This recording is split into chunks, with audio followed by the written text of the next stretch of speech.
Good day, everyone. Welcome to another exciting edition of our Nqesh Review Hub. Joining you once again is yours truly, Hermes P. Vargas from Dev and Angeles City. To begin with, allow me to share my screen. Here we go. Ayan. I hope you could just view that. Okay, we now move on to domain number 5 of Philippine Professional Standards for school heads. Here we go. There will be reminders, of course. There will be a recap of our past discussion. And of course, our review proper is divided into 4 parts.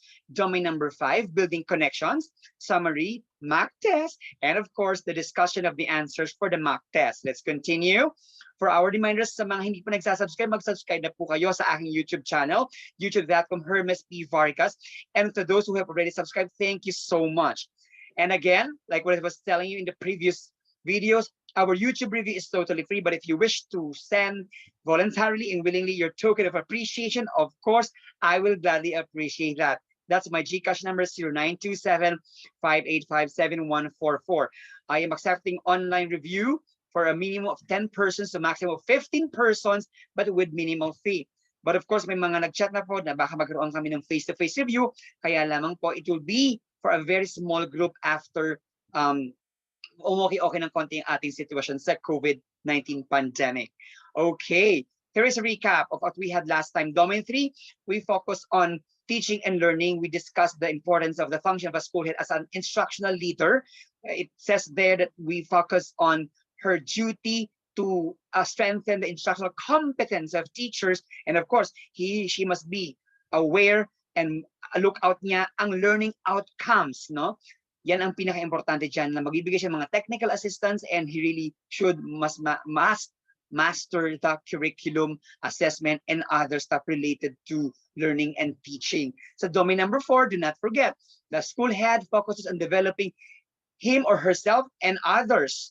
He makes personal, professional reflections, and of course, kailangan mag-engage siya sa pagpapayaman ng kanyang kaalaman, professional development. That's why you're encouraged to pursue your graduate studies, not only yourself, but your teaching and non-teaching personnel as well. That is very, very important, okay? But you manage their performance and the whole school. Okay, let's continue now. Let's have domain number 5, building connections. Here are the 5 strands. 5.1, management of diverse relationships. 5.2, management of school organizations. 5.3, inclusive practice. 5.4, communication. 5.5, community engagement. Let's take strand 5.1, management of diverse relationships. Sabi sa 5.1.1 sa career stage 1, demonstrate skills in dealing with authorities, colleagues, parents, and other stakeholders to encourage an enabling supportive environment for learners. We know that education is a shared responsibility. The school head and the teachers cannot run it alone. We need help from other stakeholders, kamukha ng mga magulang, mag-aaral, mga LGU, mga colleagues natin, our superiors, and of course, the wider school and the wider community. Importante po yun. So it's a must for school heads that he is able to manage diverse relationships. Remember, in education, we are dealing with human beings, both the learners and other stakeholders. Very, very important po na alam mong makisama, alam mong makitungo, okay, constructively, because at the end of the day, these stakeholders will help you in running and making progress in your school.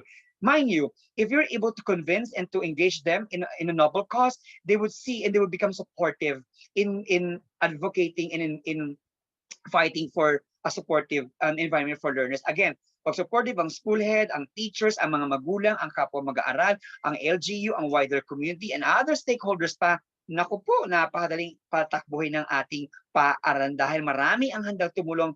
Everybody is willing to extend and to lend their helping hand. Sabi ka rin stage 4, exhibit exemplary skills in strengthening relationships with authorities, colleagues, parents, and other stakeholders to foster an enabling and supportive environment for learners. Very, very important po ito. Okay, let's move on to strand 5.2. Management of school organizations. There are so many school organizations in the school. Look at that. Sabi sa 5.2, management organizations such as learner organizations. Yung mga clubs ng ating mga learners, lahat po yan ay considered na school organizations. MAPE Club, ESP Club, AP Club, yung ating mga talent organizations, Boy Scout, those are considered organizations, no? And they are very, very important. Faculty clubs, ay, very important.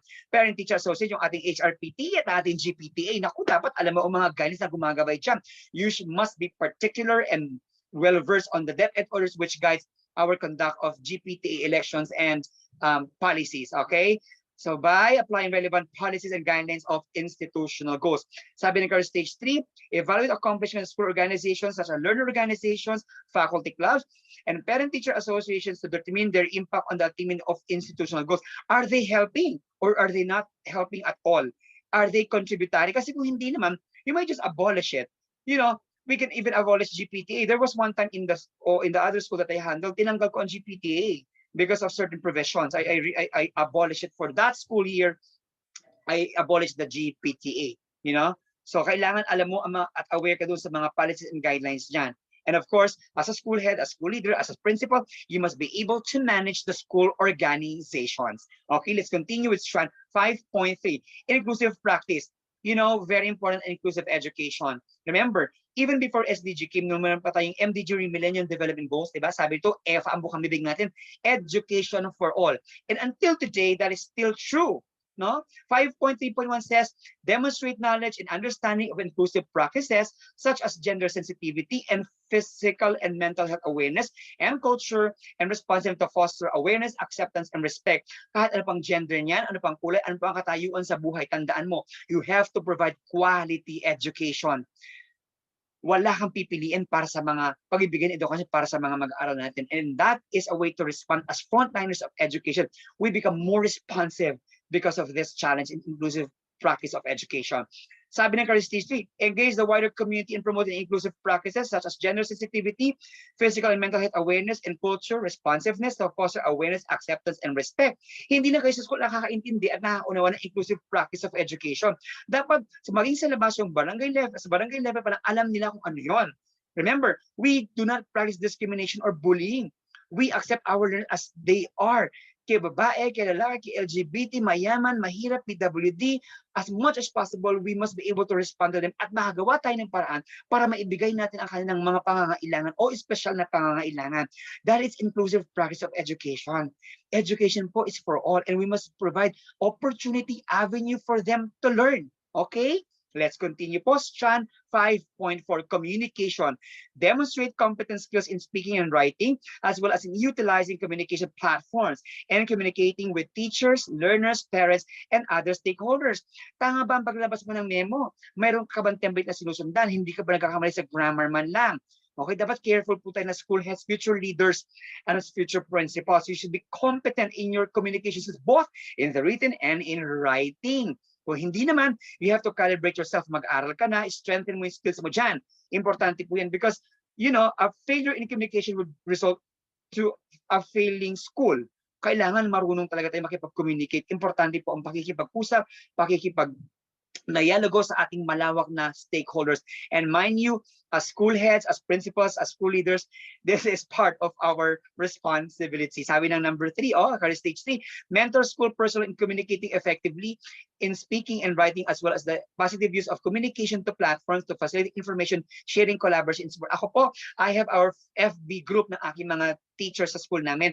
I already put all the memo there, announcements, talagang doon po ng mga pictures pinopost ko. I provide captions, I write my own memo, I edit them, I proofread them, I use Canva para mas maging attractive ang aking mga announcements at aking mga sinasabi doon. So, communication is the key. Ayan po. Strand 5.5, sabi ito, community engagement. Sabi ng career stage 1, involve the community such as parents, alumni. Naku, importante yung matap ng mga alumni ninyo. Yung ating mga successful alumni, naku, napakalaking tulong po sa ating paaralan yan. Authorities, industries, and other stakeholders in school programs, project activities to gain support for learner development, as well as school and community improvement. Mamaya, sa sobrang galing mo, talagang sila na malapit sa'yo. Minsan mabubigla ka na lang, hindi man mo kilala, pero pupunta sa school magbibigyan donation. Or probably they will be presenting to you a program, a project, and they will invite you for a signing of memorandum of agreement, memorandum of understanding, and they are the ones who are initiating those matters. At alam po ba ninyo na hindi lamang ikaw school head ang magkaling dapat sa community engagement. You empower your school personnel to be good in community engagement. Nakakatuwa nga minsan na pati yung mga alumni natin, yung mga graduates natin, sila na mahanap ng sponsors para sa ating schools. If ever you have big projects at mayroon kang mga programs, sila na mahanap minsan ng mga tutulong sa paaralan, and that you have to appreciate, and that is building connections, okay? Let's continue po. Let's have now this, the summary of our domains 1 to 5. Again, at the heart of everything is a holistically developed Filipino learners, which we aim in the Department of Education.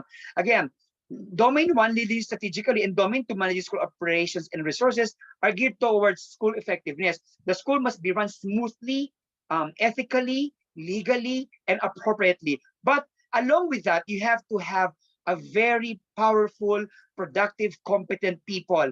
Kasi yung people effectiveness, yan ang sinasabi niya, efficient dapat sila. Ang mga teachers at learners mo dito, ang iyong sarili at ang iyong mga nasasakupan, at syempre ang mga iyong connection sa labas, ang iyong mga stakeholders, they combine those, they are all part of people effectiveness. School effectiveness, people effectiveness, combine.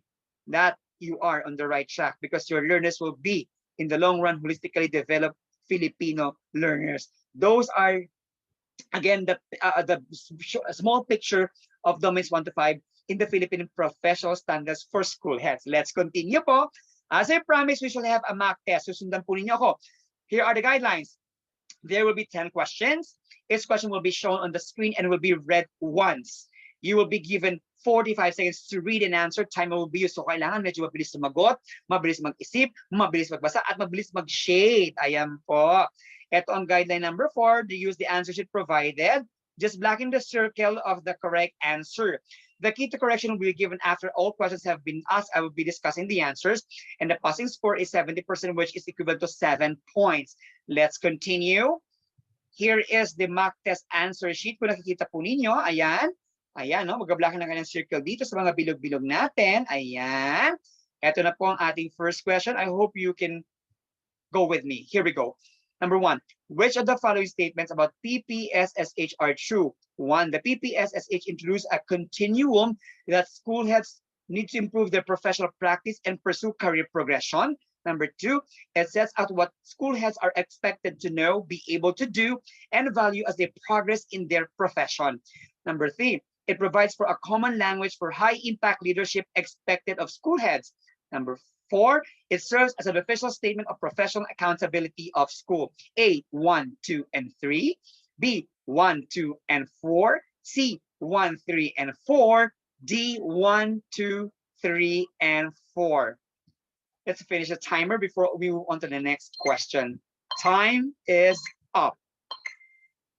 Here is question number 2. Ms. Bea Alonzo, the principal of Magaling Elementary School, manages the school with ease. She is able to function with less technical assistance from the supervisors of the division. She exhibits her instructional leadership and administrative management with independence. On what career stage does Ms. Alonzo likely belong? 1, career stage 1, 2, career stage 2, 3, career stage 3, 4, career stage 4. A, 1, B, 2, C, 3, D, 4. Let's finish the timer. You still have 10 seconds. Just blacken the circle. Here we go. 3, 2, 1. And of course, time is up. Let's proceed to question number 3. Mr. Renz F. Reyes is a newly hired teacher. He teaches mathematics 8 in Matibay High School. In one instance, after a discussion on worded problems, he gave a short quiz using essay questions. Upon knowing this, Mrs. Vilma Santos, his principal, talked to him about the matter. Which domain of the PPSSH is emphasized? 1, domain 1, 2, domain 2, 3, domain 3, 4, domain 4, 5, domain 5. A1, B2, C3, D4, E5. Oh, I forgot to click my timer though. Anyway, you have a lot of time to answer question number 3. It's a giveaway, okay? Just blacken the circle and we'll be checking the answers right after all questions have been asked.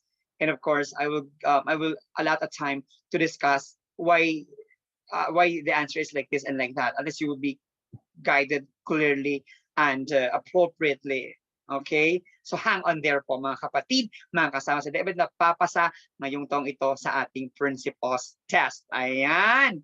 Nakakatuwa naman. So we're down to our last 5 seconds. Here we go. There you go. 1, and time is up. Let's go to question number 4. Let me not forget a timer. Let me read the question. Let me read the question now. Miss Catriona Gray, head teacher 6, is a newly transferred officer in charge of Matagumpay Elementary School. The school has 100 teachers and 2 administrative staff. In her first week in the school, she looked on the summary of results of the individual performance commitment review form, IPCRF, of the previous school year. She found out that only one of the 100 teachers got an outstanding. Given the data, she vowed to improve the situation. On which strand of Domain 4 will she focus on? 1. Professional development of school personnel. 2. Personal and professional development. 3. Professional reflection and learning. 4. Performance management. A1, B2, C3, D4. Time is up. Sorry. Let's go to question number 5. At the end of the school, let's wait, the timer. At the end of the school year 2019-2020, Ms. P. Alonso Wurzbach, a grade 8 teacher in Matibay High School, listed the following learners with their obtained general averages. Using the table below, how many learners got with high honors? Perez Maria Nora, 89.99. Reyes Maria Teresa B, 95.40. Serrano Pedro C, 93. Theodore Juan D, 94. 1, 4, 3, 2, 2, 3, 3, 2, 4, 1. A1, B2, C3, D4. Ilan kaya? Answer now.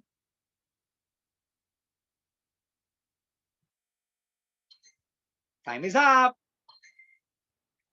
Here we go for question number 6. Which of the following statements about performance-based bonus, PBB, is not true? 1, it is given annually. 2, it depends on the school head's performance. 3, it ranges from 50 to 65% of the basic monthly salary. 4, it is legally based on Executive Order number 80, Series 2012. A1, B2, C3, D4. A lot of time. A lot of time. Just blacken the circle of the correct answer and we'll find out later kung ano nga ba ang sagot. Ayan. Again, the passing score is 7 points, 70%. Sa Nqesh kasi ganun po. Ano? Okay, last 3 seconds. 2, 1, and time is up. Let's move on to question number 7. My timer. One of the activities in the assess phase in crafting of Enhanced School Improvement Plan, ESIP, is identifying the Priority Improvement Area, or PIA, with the given table below. Look at the table. Which is the topmost priority of Magaling Elementary School? 1, no/lack of program for adult education. 2, poorly maintained physical facilities. 3, lack of waste management system. 4, improved cohort survival rate. A1, B2, C3, D4. You may continue answering. Given the last 5 seconds. Time is up. Okay, question number 8 na po tayo. Mr. Marco Gumabaw, school head of Matapang High School, plans to organize a Parent Teachers Association. Which DepEd order will he use as a guide? 1, DepEd order number 54, series 2007. 2, DepEd order number 54, series 2008. 3, DepEd order number 54, series 2009. 4, DepEd order number 54, series 2010. Oh, the timer again. 2010. A1, B2, C3, D4. Again, a lot of time for you to answer, pero dapat po talaga 45 seconds lang yan sa pagbabasa at pagsagot. Kaya po mabilis para matuto kayong mag-boilies sumagot, pero dapat accurate din. So learn and calibrate yourself to read fast, answer fast, and write fast. Ayan, importante po talaga yan. That would help you a lot in the upcoming principles test. Okay, so a very easy question if you are particular or familiar with the DepEd order. Down with our 10 seconds. Surely we shall check right after the questions have been asked. And time is up. Okay, let's continue po. Question number 9. And of course, my timer, hindi ko pwedeng kalimutan ang aking timer. Oh, wait, naghang ng konti. Ano ba yan? Ayaw umalis dito ng aking ano. Okay, anyway, let's continue. Who among the following English teachers can be considered as under load? Teacher 1, Lani Misalucha, the advisor of 7 Newton. Joshua Padilla, no advisory. Number 3, Jaya Ramsey, the advisor of 9 Calcium. And Regine Velasquez. These are the number of sections handled here. And these are the number of meetings.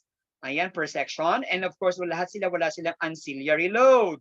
Nako, paano kaya yon? A, 1, 2, and 3. B, 1, 2, and 4. C, 1, 3, and 4.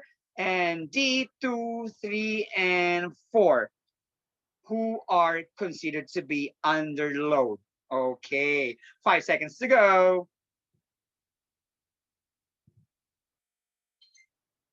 Question number 10. Which of the following statements about school report card are true?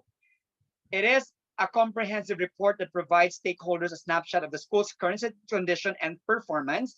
2, it has 3 parts: school profile, performance indicators, and status of the school projects. 3, it is presented twice in a school year, October and March. 4, it is a basis for planning and accountability. The timer, nako, kalimutan ko. Anyway, A, 1, 2, and 3. B, 1, 2, and 4. C, 1, 3, and 4. D, 2, 3, and 4. Okay, a lot of time. Let's see who will get 7 points out of 10 later as we check your answer sheets. Naku, I know you're excited. This is just a training for you guys. By the way, I made all these questions. I did not lift them from any other review materials, so I really constructed them originally. I really took time to visit and read the PPSS and then align them with our current practice and of course with the DepEd orders that are existing na, para makita natin yung alignment. Sabi ko sa inyo, I'm on the process of revising the question. And because of that, time is up. Okay, now it's about time to reveal the correct answers. Ayan na po. Here are the correct answers. Number 1A, number 2B, number 3C, number 4D, number 5D, number 6B, 7C, 8C, 9D, 10A. Now let's have the discussion proper. Let's go on to question number 1. I was asking, ito kung nakapag-join kayo sa past review natin, I was just asking about the PPSSH. Definitely, the correct answer here is letter A, 1, 2, and 3. Hindi kasama ang 4 because it is not an official statement, but it is a public statement. Check that at order number 24, series of 2020 for verification. Okay?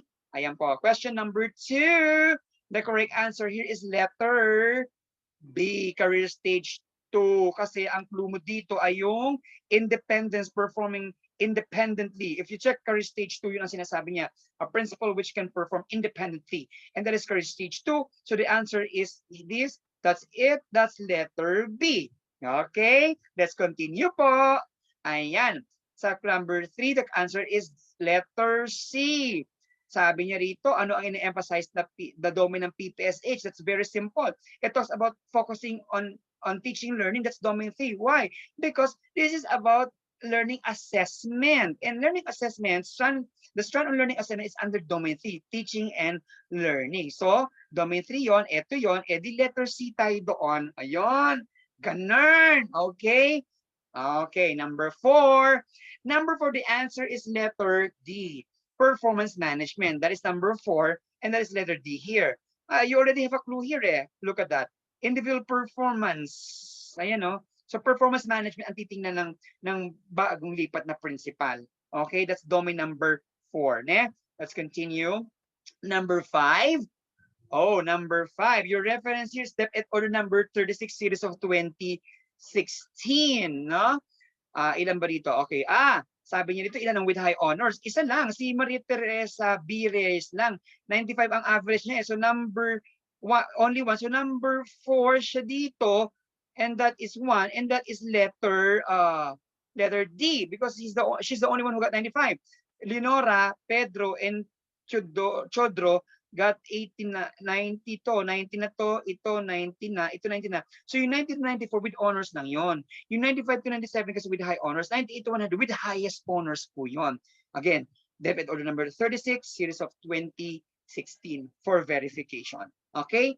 Number 6, the correct answer here is letter B. Bakit? Kasi hindi naman nakadepend lang sa school head's performance. Yes, check, it is given annually. That's one technique. Elimination process, ang technique dito ha. Elimination process po ang technique dito. Ito, it is given annually. Check. Number 3, it ranges from 50 to 65% of the basic monthly salary. Check din yon. Number 4, it is legally based on Executive Order number 2012. Check. Sabi not, isa lang. Yung number 2 yon. Ito yung letter B ngayon. Bakit? Kasi ang basis natin dyan, yung ako tinan yung DepEd Order number 7, since of 2021, yung kalalabas lang.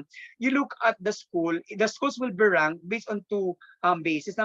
Number 1, yung OPCRF ni school head 80% and 20% will be on MOE liquidation. So that only means that it is not only dependent on school head performance. So alin ang not true? The number 2, the letter B yun. Okay? Okay po. Number 7. Ay, prioritization matrix ito ng PIA. Ang dami mong PIA dito, ano? Pero alin ang pinaka-top most priority mo dito? Ang simpleng paraan dito para malaman mo, you just add the strategic importance, urgency, magnitude, feasibility of each improvement areas, and then you divide it by 4. If you add the first one, 4 plus 4, 8 plus 5, 13 plus 3, that is already 16 divided by 4, you already got 4 there. So number 2, if you add that, that's like 9 divided by 4, 2.25. Yung number 3, if you add that, you get 40 divided by 4, you get 3.5, I guess, no? 3.5. And yung 4, yung poorly maintained physical facility, that's 15 divided by 4, 3.75. So on average, ang pinakamataas na lumalabas is yung number 1, lack of management system. That's number, let's let number 3 here, no? But it's letter C. O, edi letter C, ang number 7, yun ang sagot mo. Okay, let's continue. Number 8. Oy, si Mr. Mark Mabaw palang school head ng Matapang High School. Oh, I was saying this earlier. Isa lang ang sagot dito, DepEd Order number 54, series of 2009. So number 3, ito yon, letter C. Yun po. Okay, number 9, the answer here will be, ay, magandang discussion dito. Okay. Aha. Ang English kasi is taught for 240 minutes in a week. That is based on DepEd Order number 21, series of 2019 sa junior high school. 240 minutes ang English a week. Look at Miss Lani Misalucha. Meron siyang 5 subjects na hinahandle.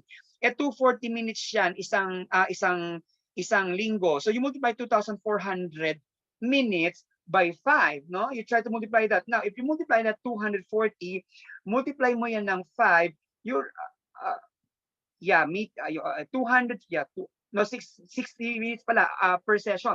So 5 siya kasi 5 times a week siya dito, 5 meetings sila. That means 5 times a week ang subject nito. So 60 minutes times 5, that's 300 minutes po. Ilang section ang hawak niya? 5. So 300 minutes per section, i-times mo ng 5 section. That's 1,500 minutes. Dapat isang linggo, 1,800 minutes si teacher. I-add mo advisory class niya. Kasi 1 hour ang advisory hour mo every day, di ba? So 60 minutes yun, times 5, dahil 5 days yan, 300 minutes. So 1,500 sa teaching load mo, plus 300 minutes dito, that is already 1,800 minutes, equivalent to 6 hours. May underload ba? Hindi. Wala kang violation doon. Kasi yun ang sinasabi ng Magna Carta for Public School Teachers, at least 6 hours a day. Pasok na pasok ka sa Magna Carta for Public School Teachers, Republic Act 4670. Si Shasha Padilla, si Jairam, at si Regine, underload lahat yan. Bakit ka mo? Si Shasha, 240 minutes a week siya, di ba? Ang English, 7 section lang siya. So 1,680 lang siya. Kulang pa siya ng 120 minutes. Kung 1,800 minutes ang basihan natin kasi 6 hours nga. Wala naman siya advisory class, wala naman siya ancillary loads. Si Jaya at si Regine, pareho silang may 6 sections na hinahandle. Take 240 minutes a week. Kung may 6 sections ka, 1,450 minutes lang ang kanyang teaching load. Meron silang advisory pareho, plus 300 each. Di 1,740 lang. 1,800 minutes ang magic number natin. So, ilan ang kulang nila? 60 minutes. Di underload sila categorically. Underload si Shasha, si Jaya, at si Regine. So, ang tamang sagot, 2, 3, and 4, letter D. Ganun po yun. Okay. Let's continue with the last question. Okay. School report card, kasama po ito na sa SIP at AIP. This is part of domain 1. If you could check it on domain, itong question ito naka-anchor ito sa domain number 1. The correct answer here is letter what's the answer? 1, 2, 3. Letter A. It's true. 1, 2, and 3 are both about school report card. 4 is not included. So elimination process. Pasok, pasok, pasok, out. It is a basis of, no, it is not a basis for planning and accountability. It is not. You may check them at order number 44 series of 2015 about SIP and AIP and school report card. It says there in total, hindi siya basis for planning and accountability. It is a reporting tool of what's going on in your school, but not basis for planning and accountability. I hope we are clear with that. I hope you understood the PPSH, and I hope yung ating mock test nakatulong po. Do not worry, I'll be uploading the soft copy and MS Word version, the mock questions that I have given you. So with that, thank you so much for joining me in this session. Keep on subscribing, keep on learning, and of course, I believe papasa po kayo. Thank you. Bye. See you on the next session.